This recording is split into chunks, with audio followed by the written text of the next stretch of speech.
The Great Homecoming War of 2013. Alright, listen.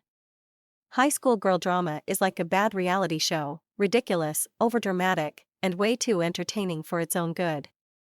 And if you think I wasn't right in the middle of it, oh buddy, buckle up. This is the story of how my high school's homecoming almost turned into an all-out war. And yes, it involved a group chat, a betrayal, and a boy who wasn't even that cute. The beginning of the end. So, homecoming was coming up, and my friend group, aka the girls, had already planned everything. We were all going as a group, because men are unreliable, and we didn't want to deal with last-minute date drama. We had our dresses picked, our dinner reservations made, and even a color-coordinated theme. We were unstoppable. Until Madison ruined everything. Now, let me clarify, I love Madison. I really do. But she has the decision-making skills of a raccoon on caffeine, and she is chronically unable to keep secrets. Which is a bad combination when she suddenly decides to commit treason.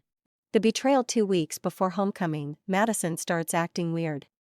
Like, looking at her phone and then acting guilty weird. Naturally, as a nosy and dramatic person, I investigate. And by investigate, I mean I cornered her in the locker room and refused to let her leave until she spilled. That's when she says the words that would change everything. So, I might be going with Jason instead? Jason. The Jason. The same Jason who just 2 weeks ago had told our friend Emily that he probably liked her but needed time to think about it.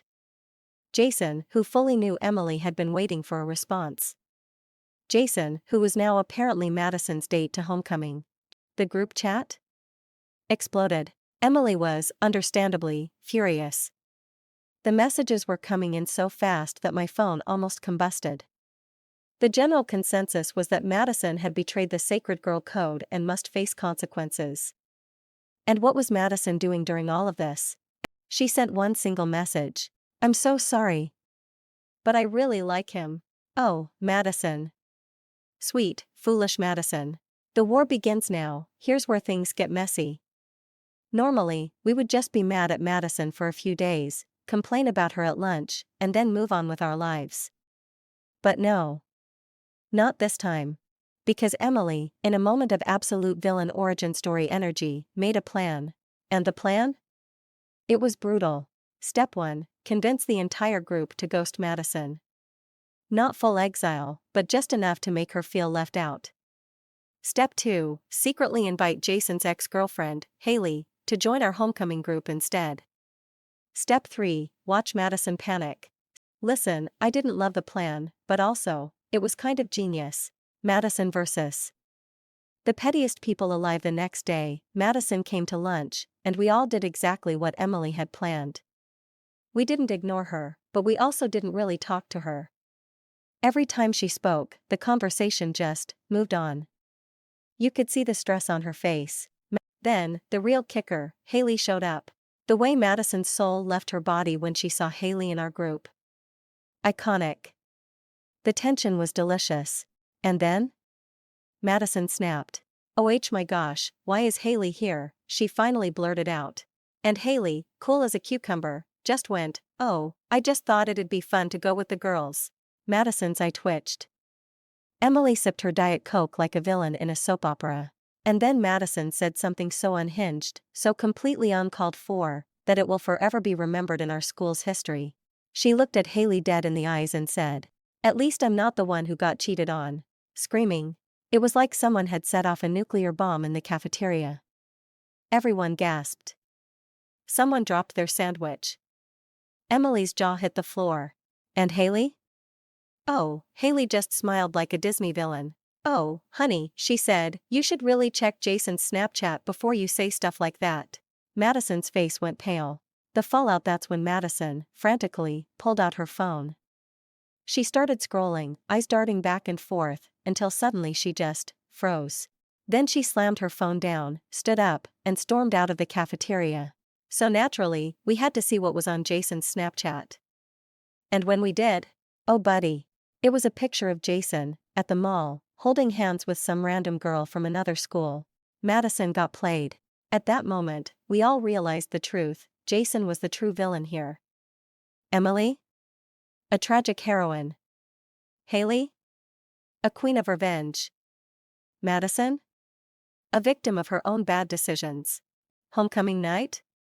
Oh, it was awkward for Madison. She did end up coming, but she barely spoke to anyone. Haley, on the other hand, had the time of her life. Jason? He didn't even show up. Turns out, his other date found out about both Madison and Haley and dumped him before the dance. Karma? Delicious. The aftermath: Madison eventually apologized to Emily and Haley. Emily forgave her, but never forgot. The group slowly went back to normal, but Madison was never trusted with boy drama again. And Jason? He became that guy at school who everyone knew as the ultimate walking red flag. Honestly, it was the most exciting homecoming of our lives. And the lesson? 1. Never betray the girl code. 2. Always check Snapchat before making bold claims. 3. Jason was never worth the drama to begin with. High school, man. Absolute chaos. The great prom dress debacle of junior year. All right, so you know how in high school people will start drama over literally anything? Well, this is the story of how my friend group almost imploded over a dress. Yes, an actual piece of fabric. And looking back, I can say with 100% certainty that it was not that serious. But at the time, this was war, the beginning of the end. So, junior year, prom was a big deal. Not because any of us actually cared about dancing in a sweaty gym under a string of twinkle lights, but because we needed the pictures for Instagram. Naturally, that meant one thing. The dress mattered more than anything. My best friend Katie and I had a solid prom shopping plan. Go together, pick different colors to avoid clashing, and most importantly, call dibs on a dress if we found one first. Simple, right? Ashley wasn't technically part of our friend group. She was more like a friend adjacent, meaning she sometimes sat with us at lunch, but was also besties with this other group of girls who were definitely the type to cry in the bathroom over boys named Kyle. Anyway, one Saturday, Katie and I hit the mall, and after 3 hours of trying on things that made us look like lampshades, I found the dress. It was perfect. Dark green, off the shoulder, made me look like I had the bone structure of a Victorian ghost. Katie approved. We celebrated with pretzels. Life was good. Then, 2 days later, Ashley showed up to lunch with a very interesting announcement. You guys, I found my prom dress. It's so pretty. It's like this dark green, off the shoulder. Record scratch. Katie and I immediately looked at each other like we were in a crime show and had just realized the killer was in the room. Ashley, I said slowly, where did you get it? Oh, that boutique at the mall. Why? Why? Because that was my dress, Ashley. I tried to play it cool. Maybe it wasn't the exact same dress. Maybe the universe wasn't this cruel. But then she pulled out her phone and showed us a picture. It was the dress, the group chat meltdown. Now, some people might think, hey, just wear the same dress. It's not a big deal. Those people clearly do not understand high school politics. This was treason. Naturally, I took my rage to the group chat. Guys, Ashley stole my dress. It's true. I witnessed it. Wait, what do you mean stole? She bought the exact same dress as me. Oh, that's so awkward for her. You're gonna look way better in it. Facts. I felt slightly better. But then, of course, drama-loving chaos goblin that she is, our friend Sophie decided to instigate. Why don't you just tell her she has to return it? I can't just tell her that. Why not? You had it first. Honestly, she broke girl code. That's like an unwritten rule. Wait, what if she did it on purpose? This had not occurred to me. But the more I thought about it, the more it made sense. Ashley had seen me try it on. Ashley had heard me say I was buying it. Ashley had access to other stores. Oh my gosh, she had plotted this, the confrontation. The next day, I decided to confront Ashley gently, read passive-aggressively. I casually mentioned how crazy it was that we got the same dress, and, how most people would totally return it if they realized a friend already had it. She blinked at me and went, "Oh, I don't really mind twinning. It'll be cute." Excuse me? Twinning? This wasn't a sleepover. I went into full emergency mode. If Ashley wouldn't back down, then I had to pivot. There was only one solution. Make my dress look better than hers. The ultimate glow-up. I bought a better pair of heels. I got my hair professionally styled. I found jewelry that screamed main character energy. If Ashley wanted to match, then she was going to look like my understudy. The night of prom, I walked in first, posing for pictures like I was on the red carpet.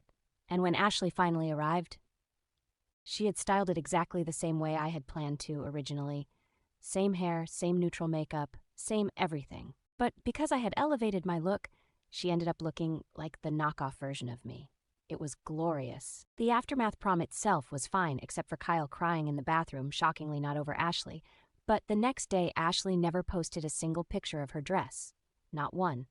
I, however, posted 6, and that, my friends, is how you win a passive-aggressive fashion war. The lesson: if you can't beat the drama, outdress it.